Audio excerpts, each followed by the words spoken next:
Chole is more than just a dish. It is a feeling, an experience that transports you straight to the bustling streets of North India. It is a robust and flavorful curry made from chickpeas, simmered in a rich, spiced gravy of onions and tomatoes. You might know it as chana masala. This humble dish holds a special place in the heart of Indian cuisine. It is a staple in homes, a star at celebrations, and a beloved street food classic. The aroma alone is enough to bring back memories of family gatherings, festive meals, and the simple joy of sharing good food with loved ones. It is comfort in a bowl, a true taste of home. The popularity of chole is undeniable, and for very good reason. It is incredibly versatile. You can enjoy it with fluffy bhature, simple rotis, or even a bowl of steamed rice. Its appeal crosses all boundaries. Whether you are a seasoned foodie or someone just starting their culinary journey, chole is a dish that welcomes everyone. The deep, complex flavors come from a beautiful symphony of spices. Each ingredient plays its part, creating a curry that is both hearty and satisfying. It is the kind of food that warms you from the inside out, making it perfect for any occasion, any time of the year. What makes a truly authentic chole stand out is its depth of flavor and its distinct dark color. This isn't just about throwing spices into a pot. It is about a process, a culinary journey that begins with carefully preparing the chickpeas and ends with a slow, patient simmer. Every step is crucial. The secret lies in understanding the ingredients and how they interact with each other.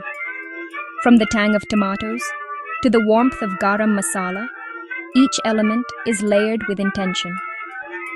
This essay will guide you through that journey, unlocking the secrets to making a perfect, authentic chole right in your own kitchen. We will break down this classic recipe into simple, manageable steps.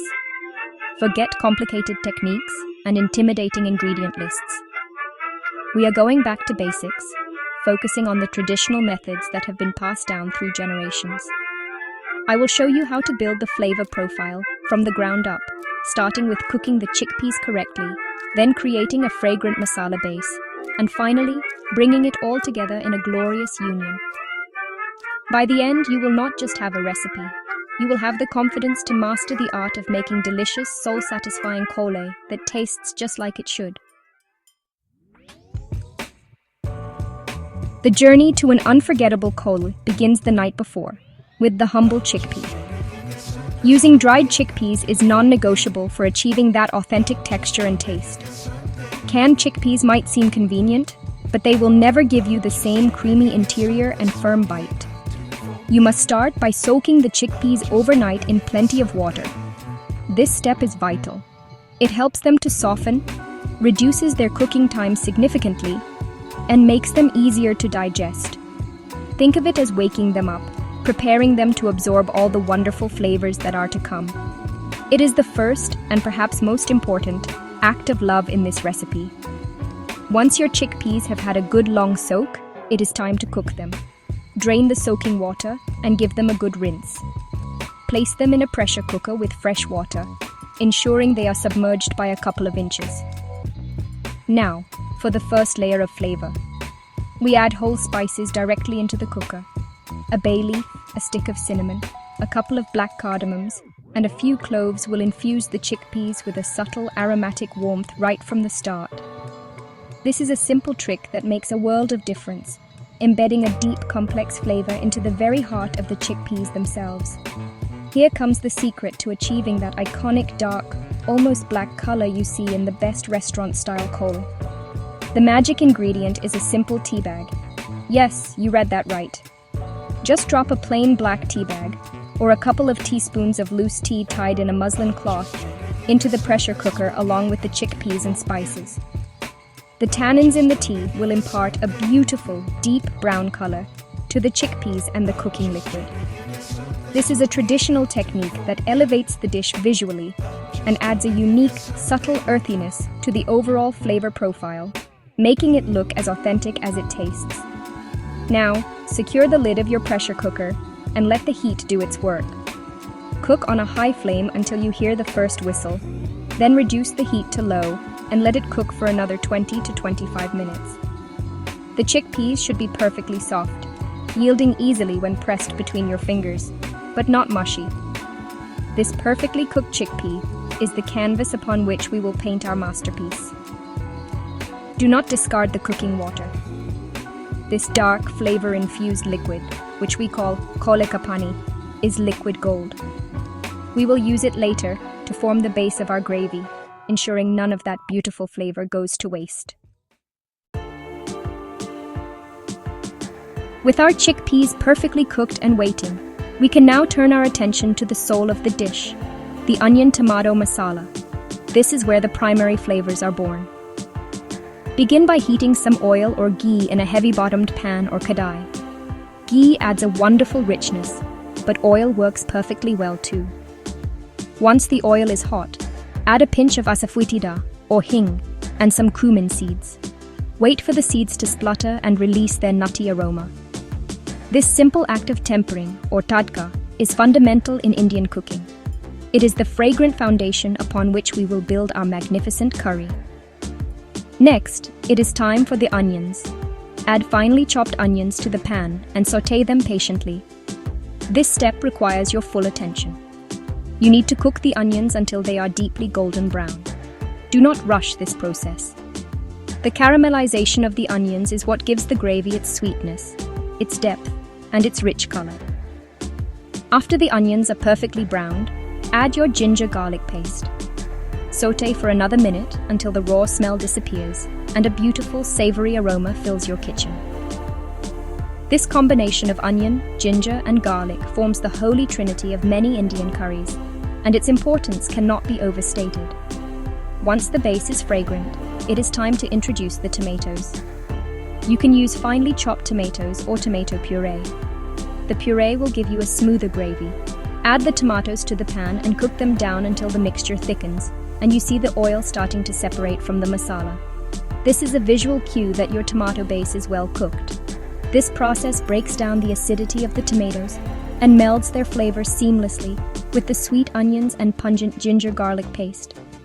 This well-cooked masala is the sign of a curry made with care and patience.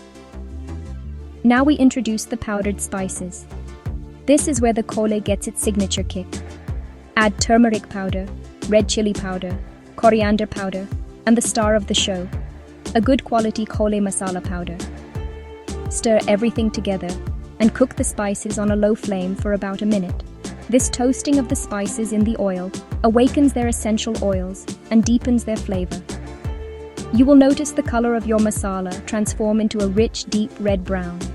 Your kitchen will now be filled with an intoxicating aroma, a promise of the delicious meal that is to come. This flavor-packed masala is now ready for the chickpeas. The moment of union has arrived. It is time to introduce our perfectly cooked chickpeas to the glorious masala we have so carefully prepared. Add the boiled chickpeas to the pan, but hold back the cooking water for a moment. Gently mix the chickpeas with the masala, ensuring each one is lovingly coated in that rich, spicy mixture. Let them sauté together for a couple of minutes. This step allows the chickpeas to directly absorb the flavors of the masala, creating a more integrated and harmonious dish. It is like allowing two old friends to get reacquainted before the party begins. Now, pour in that precious reserved cooking water, the chole ka pani. This dark, flavorful liquid is the key to an authentic coal gravy. Add enough to achieve your desired consistency, keeping in mind that the gravy will thicken as it simmers. Give everything a good stir and bring the curry to a gentle boil. At this stage, you can use the back of your ladle to mash a few of the chickpeas against the side of the pan. This simple trick helps to naturally thicken the gravy, giving it a wonderfully creamy and rustic texture without having to add any cream or flour. It is a small step that makes a big difference. The final and most crucial stage is the simmer. Reduce the heat to low, cover the pan, and let the coal simmer gently for at least 15 to 20 minutes. This is where the magic truly happens. The slow simmering allows all the individual flavors from the whole spices, the masala, and the chickpeas to melt together, creating a curry that is deep, complex, and incredibly flavorful. Patience is your greatest tool here. The longer it simmers, the richer and more delicious your kol will become. This is not a dish to be rushed. It is a labor of love that rewards you tenfold for your time. Just before you turn off the heat, we add the finishing touches. A sprinkle of amchur, or dried mango powder, for a subtle tangy kick, and a pinch of kasuri methi, or dried fenugreek leaves, crushed between your palms to release its aroma, will elevate the dish to another level. A final flourish of garam masala adds a burst of warmth. Your authentic Indian chole is now ready. Serve it hot, garnished with fresh coriander and julienne ginger, alongside fluffy bhature, kulche, or simple steamed rice. The result is a dish that is not just food, but a celebration of flavor, tradition, and the simple joy of cooking.